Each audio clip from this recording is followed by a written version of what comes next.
గురుగారు ఇప్పుడు అందరికి కావాల్సింది డబ్బే. సో డబ్బు లేనిదే రోజు గడవదు మనకి. సో అలాంటిది లక్ష్మీదేవి నిత్యం మన ఇంట్లో స్థిరంగా ఉండాలంటే ఏం చేయాలంటారు గురుగారు?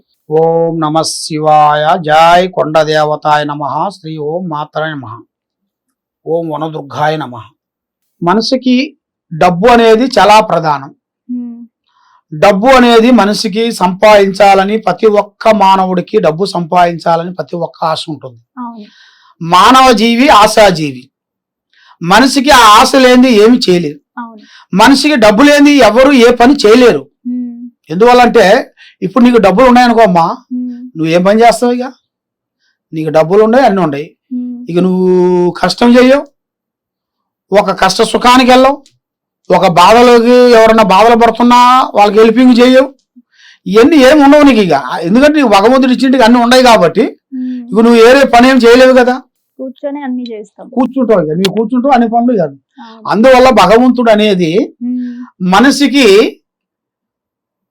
డబ్బు అనేది ఎక్కువగా ముఖ్యంగా మానవుడికి డబ్బు ముఖ్యం అనేది ఆ భగవంతుడు పెట్టి తర్వాత ఏ టైంలో పెట్టి ఏ టైంలో తీసేయాలో ఆ టైంలో తీసేస్తాడు.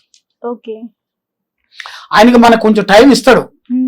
ఆ టైం కల్లా మనం తెలుసుకొని జాగ్రత్త పడితే ఓకే. ఆ టైం కల్లా మనం జాగ్రత్త పడకోకుండా అశ్రద్ధగా చేసి మనం కొన్ని పూజా విధానాలు ఇంట్లో కొంచెం ప్రశాంతత లేకోకుండా మనకి డబ్బే డబ్బే డబ్బే డబ్బే డబ్బే అనుకుంటే లాస్ట్ లో ఏమైందంటే ఉండదు అనేది వెళ్ళిపోతుంది. ఆ విధంగా కొన్ని జరుగుతుంటాయి. కాబట్టి ఈ లక్ష్మీ దేవతని మన ఇంట్లో స్థిరంగా ఉంచుకోవాలి. మరి ఆ లక్ష్మీ దేవత మన ఇంట్లో స్థిరంగా ఉండాలంటే మనం ఏం చేయాలి అనేది మీ మనసులో ఉండాల్సిన సందేహం. ఈ లక్ష్మీ దేవత అనేది ఆమె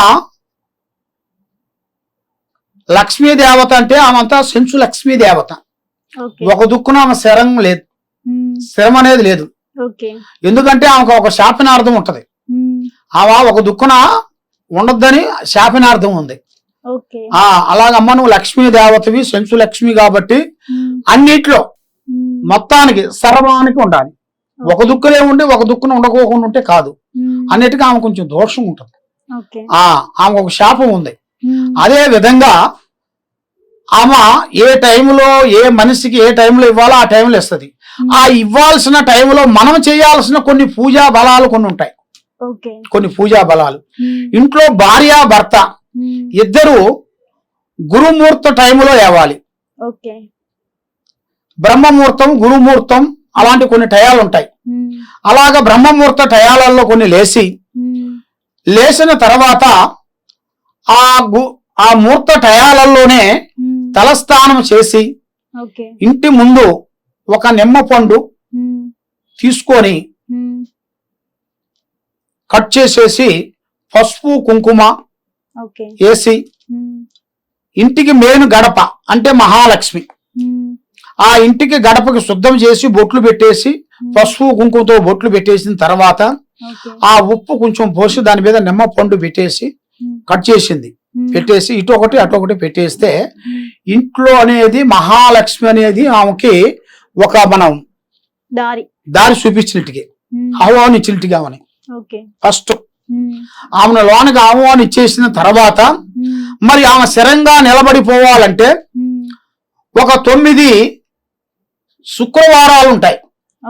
9 శుక్రవారాలు వాళ్ళ ఇంట్లో అందరూ శుద్ధంగా స్నానం చేసి ఇల్లు మొత్తం పసుపు నీళ్లు జల్లుకొని ఇంట్లో ఇంట్లో ఆవు పేడ తెచ్చి ఆ ఆవు పేడతోని కొంచెం శుద్ధంగా చేసేసి అక్కడ ఒక స్టార్ ముగ్గేయాలి.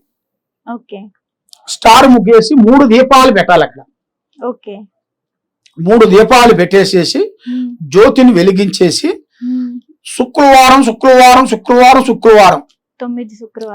శుక్రవారాలు అది పగులు టయాలలో కాదు, రాత్రి టయాలలో, రాత్రి టైం ఆ రాత్రి టయాలలోనే ఆ పూజా కార్యక్రమం చేయాలి.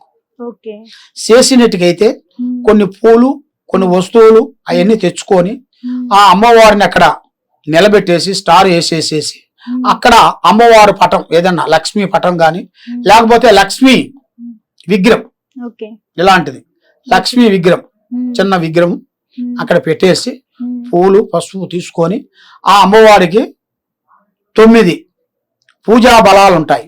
ఆ ఓకే. పూజా బలం చేసి ఆ అమ్మవారికి ఆ లక్ష్మీ పూజా బలం అనేది చేసి ఉమ్, అక్కడ మీరు ఆ దీపారాజన తీసుకొని ఉమ్, మీరు ఆ 9 శుక్రవారాలు అక్కడే పడుకోవాలి. ఓకే. మంచం మీద పడకూడదు. ఓకే. మంచం మీద పడకూడదు. ఉమ్, అక్కడే ఏది నేల మీద. కింద ఉమ్, ఆ కిందే అక్కడే పండుకోవాలి. ఉమ్, అలాగా శుక్రవారం నైట్ వరకే పండుకోవాలి. ఓకే. పొద్దున్న లేచిన తర్వాత మళ్ళీ అవన్నీ శుద్ధం చేసేసి ఎక్కడ వస్తువులు అక్కడ పెట్టేసేయాలి. ఓకే. అది అవన్నీ తీసేసి ఉమ్, ఆ పూలు వస్తువులు పసుపు కుంకుమ కొబ్బరికాయ నిమ్మకాయ వస్తువులన్నీ తీసేసి కవర్లో వేసి అవి ఎక్కడంటే అక్కడ పారేయకూడదు. అంటే పూజ ఏమైనా చేయాలా పూజ గురువు? చేయాలని చెబుతున్నాను కదా. ఆ పూజకి కావాల్సిన నియమాలు అంటూ ఏమైనా ఆ ఉంటాయి? నియమాలంటే ఇంట్లో అనేది ఎలాంటి అందరూ నల్ల వస్త్రాలు ధరించకూడదు. ఓకే. తర్వాత నీసు పదార్థం తినకూడదు. ఓకే. ఇంట్లో శుద్ధంగా ఉండాలి. ఉమ్, ఇంట్లో శుద్ధమైన టైంలోనే ఇంట్లో కొంతమంది బయట అవుతుంటారు. అవును. ఆ టయాలలో ఉమ్, చేయకూడదు. ఓకే. ఒకళ్ళు మనం మంచుకున్నాము వేరే వాళ్ళు మంచిగా లేరు అనేట్టు కాదు. ఉమ్, ఒక ఇంట్లో ఒకళ్ళు ఉన్నారనుకోండి ఉమ్, ఆ ఇల్లు మొత్తం వర్తిస్తుంది అంతవరకు. ఓకే. వేరే వీళ్ళు వేరే డిఫరెన్స్ గా ఉన్నారనుకోండి అది వర్తించదు.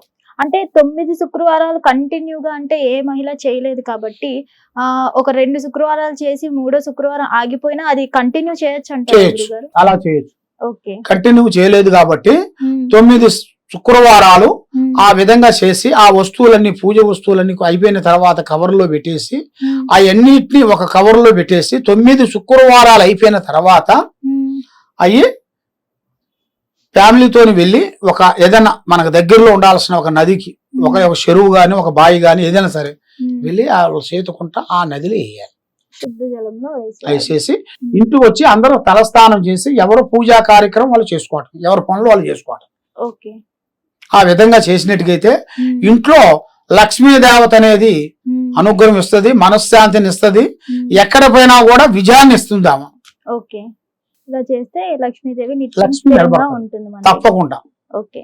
ధన్యవాదాలు. ఓం నమః శివాయ.